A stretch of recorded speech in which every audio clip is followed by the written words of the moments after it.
Hello everyone! Do you know who is the most influential teacher in China? The most respected teacher in Chinese people's mind is undoubtedly Confucius. The word Confucius comes from Chinese word 孔夫子 instead of 孔子. 夫子 used to be a title addressed to a teacher or master of great knowledge in a respectful way. Confucius and his teaching has been influencing Chinese people as long as 2,000 years. His students ranged from the kings to the ordinary people, and he taught them how to rule the country as well as how to lead a decent life. Confucius is revered as the most important educator and teacher for all ages in China. This Chinese sage has had a profound impact on the values and beliefs of Chinese people for over 2,000 years. In this section, we'll introduce the educational institutions, educational beliefs, and the long-standing tradition of respecting teachers and valuing education in ancient China. As long as the Xia dynasty, 3,000 to 4,000 of years ago, there were schools in China. In ancient China, schools can be divided into official schools and private schools. Official schools were only open to students from the aristocracy. Confucius was the first to establish private schools and enabled ordinary people to receive education.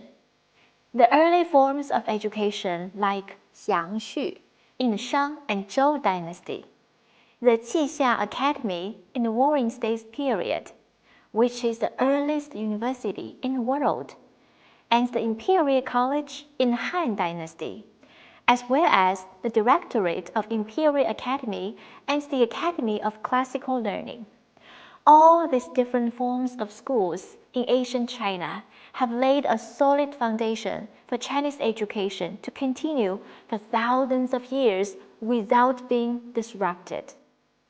So, the quintessence of Chinese traditional education has an everlasting influence through the ancient to the modern time.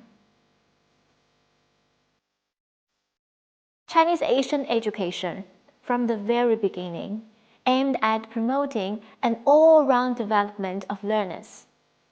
In the Zhou dynasty, the young men from the aristocracy were required to master 6 practical disciplines called the 6 arts, 6艺. The 6 arts refer to rites, music, archery, chariot racing, calligraphy, and mathematics. There are rich contents in the teaching of 6 arts, including rituals, knowledge, and practical skills. This has some commonality with the Asian education of 7 liberal arts in the West, both emphasizing the cultivation of people. Chinese imperial examinations were the most influential exams in imperial China for selecting candidates for the state role in balancing the power of hereditary aristocracy, military authority, and the rise of a gentry class of scholar bureaucrats. By the Ming Dynasty, the examinations and degrees formed a ladder of success. The highest level tests would be at the imperial court or palace level. Among the first class of candidates in the court system, there are 3 top individuals. They are 状元, who ranks the first overall nationwide, 榜眼, who ranks the second, and 探花, who ranks the third. The poet Meng Jiao of the Tang Dynasty once wrote a poem to express his wild joy after passing the court exam and promoted to be a distinguished 进士. Gone are the melancholy and the rejection of old. From this morning onwards, my radiant thoughts know no hold. My high horse proudly gallops with the gentle breeze of spring. In one day, I see all Chang'an flowers that make my heart sing.